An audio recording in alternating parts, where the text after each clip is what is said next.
Have you ever heard a sentence that didn't just stay in your mind, it stayed in your heart? Sometimes, all it takes is a single phrase, a moment of silence between words to change how we see the world. And sometimes, that voice comes not from power, but from presence. Pope Leo XIV, Robert Francis Prevost, didn't shout to be heard. He whispered, and somehow the world leaned in. These are not just quotes, fragments of thought that lived through the weight of papal silence and the noise of a changing church. In these 10 phrases, you will hear conviction, you will feel compassion, and maybe you'll find a reflection of your own struggle, your own hope. Because Pope Leo XIV was more than a title. He was a bridge between continents, between generations, between doctrine and empathy. And while history may write his legacy in facts, he left his heart in words. So today, we don't look at the man, we listen to the echo. A whisper that still moves millions. Quote 1, "Peace be with all my brothers and sisters." When he first stepped onto that sacred balcony, with the weight of the world pressing gently on his shoulders, he didn't begin with doctrine or ceremony or a grand theological proclamation. He simply looked out into a sea of strangers and whispered into history, "Peace be with you all." It was a greeting, but it was more than that. It was a blessing, a promise, a quiet rebellion against division. Because in a time where the world felt louder, more fractured, more hungry for outrage than for unity, he began with peace. No applause followed. No roar of celebration, just silence and stillness. And in that stillness, he let peace speak for itself. Peace be with you all. It was his first message, and perhaps his most powerful. Because peace isn't passive. It's not just the absence of war, it's the presence of understanding, of listening, of choosing gentleness when the world demands force. And by saying it first, he reminded us that no matter what crown you wear, what robes you carry, or how high the balcony, you are still just a human who can choose to lead with peace. So today, as we revisit those 10 echoes of Pope Leo XIV, let us begin where he began, not with answers, but with intention, not with pride, but with presence. Peace be with you all. May we not only remember those words, but live them. Quote 2, "God loves us, and evil shall not prevail." He didn't say it from fear. He said it from faith. In a world cracking beneath division, where cruelty wears many masks, and doubt often drowns out hope, Pope Leo XIV stood still and spoke only 9 words. God loves us, and evil will not win. Not shouted, not thundered across marble halls, just spoken, softly, with a conviction that outlived noise. It wasn't theology, it was reminder that no matter how dark the season, the light we carry still matters. Because evil isn't always loud, sometimes it's quiet, whispering lies of unworthiness, of abandonment, of fear. But that sentence, that anchor, pulls us back. God loves us. You, me, the doubters, the lost, the weary. and evil will not win. Not in headlines. Quote 2, God loves us, and evil shall not prevail. Not in shadows, not in the hearts of those who still choose kindness, even when the world offers none. That was his strength. Not just in belief, but in reminding others how to believe again. And isn't that the kind of leadership we need? One that doesn't pretend the darkness isn't real, but still dares to speak light into it. So, if you're listening now, and the weight of the world feels too much, hold on. Let this echo find you. God loves you. And evil, Breha, will not win. Quote 3. The church walks with those who suffer. It's easy to speak of faith from a balcony. Easy to offer prayers from marbled altars and golden pulpits. But Pope Leo XIV believed the church doesn't lead from above, it walks alongside, among those who bleed quietly, cry quietly, break quietly. The church walks with those who suffer. Not ahead of them, not behind them, but beside them. He didn't mean pews and pillars. He meant people. He meant you and me. When we choose to sit with someone in pain, without trying to fix them, without needing to speak. He meant every nurse who held a hand, every priest who showed up unannounced, every stranger who stopped just to say, you don't have to go through this alone.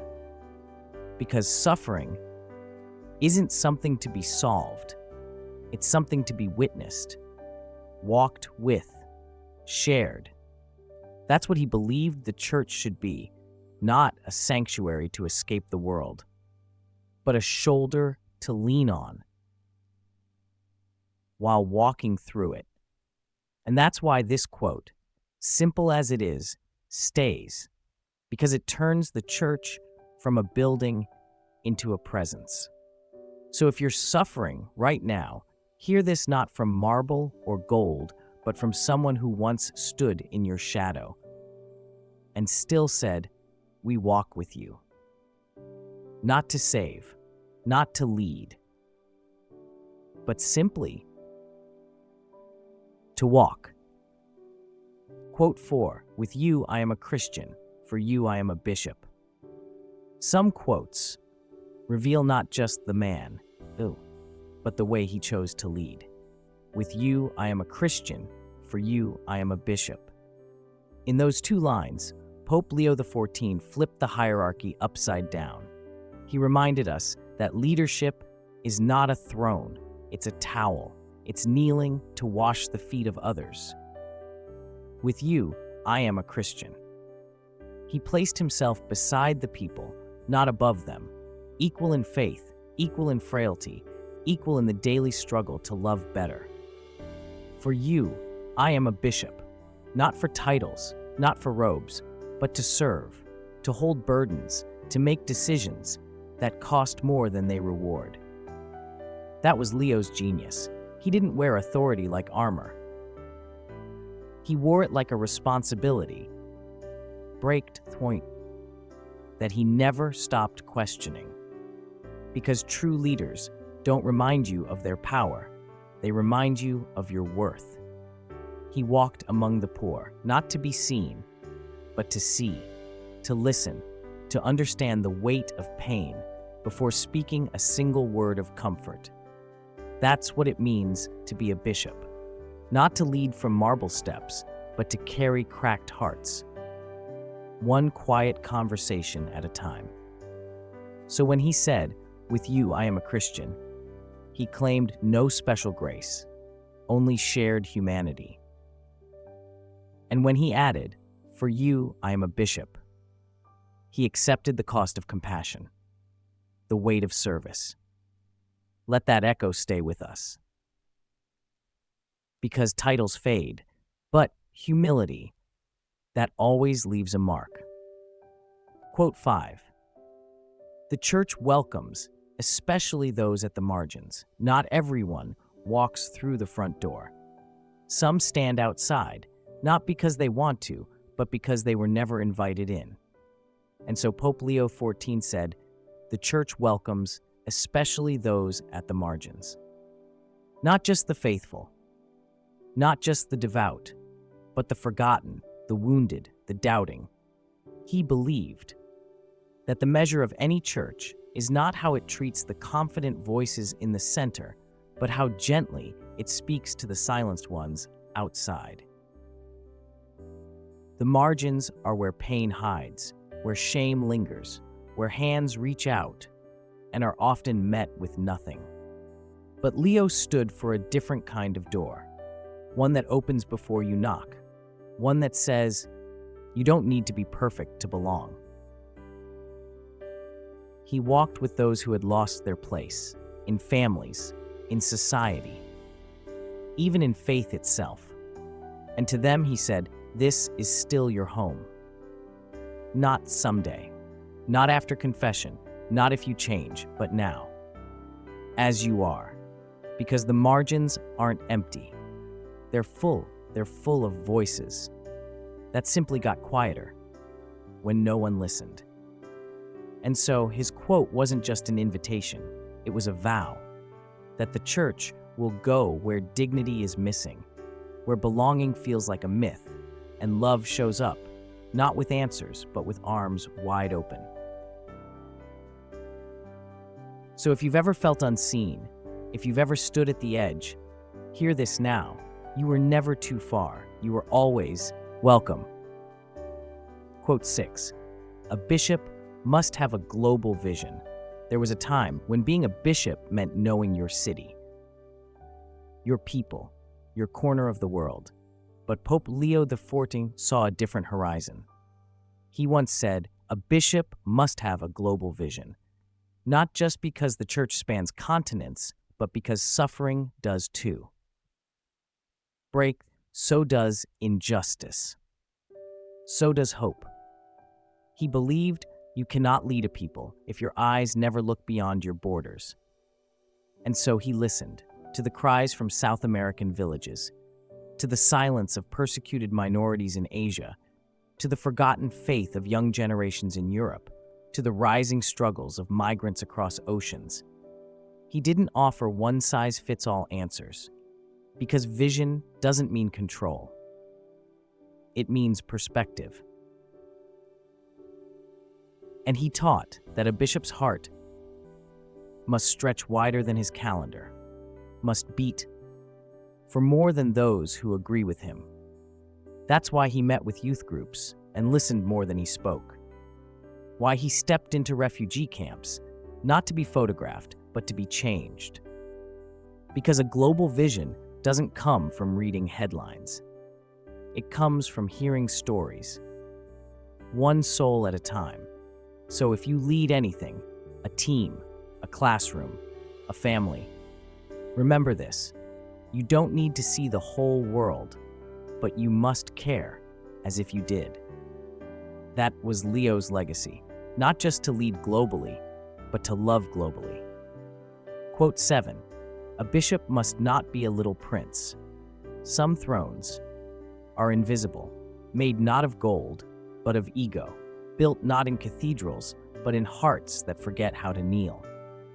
That's why Pope Leo XIV once said, a bishop must not be a little prince. Because titles are dangerous things. They shine just enough to blind a man, to the people right in front of him. Leo had seen it. The robes, the rings, the distance. How power, even spiritual power, can quietly turn into privilege. He believed that a bishop's authority is not in how many bow to him, but in how many rise because he knelt beside them. Not a prince, not a ruler, not an untouchable voice from marble steps, but a shepherd who smells like his sheep, who walks the mud, who sweats with the burden of real lives. That's the danger of the little prince. He forgets who he serves. He starts performing instead of praying. He demands reverence instead of earning trust. Leo didn't want princes in mitres. He wanted men of dust, who knew the sound of sorrow and the smell of soup kitchens. So if you lead with sandals, not scepters. If you preach, let your hands show calluses, not soft silk. Because the gospel was never meant to sit on a throne. It was born in a manger. And that's where true leadership still begins. Quote 8. The world needs his light. Some sentences feel like sunrise, quiet, warm, but they change everything. Pope Leo XIV once said, "The world needs his light." He didn't mean sunlight. He meant something deeper, something stronger, something eternal. Because the world is tired of noise, tired of fear, tired of shadows pretending to be truth. But light, real light, doesn't argue. It just reveals.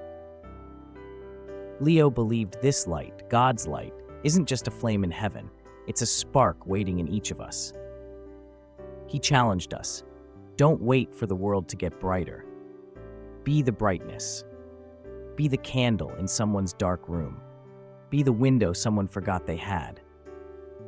Because his light is not a spotlight. It's not for showing off. It's for showing up. You shine it when you forgive before they ask, when you speak truth gently, when you choose hope, even when despair makes more sense. That's the kind of faith Leo preached. Not loud, but luminous. A faith that glows quietly, in hospitals, in shelters, in broken homes, in aching hearts. So if you're waiting for permission, here it is, shine.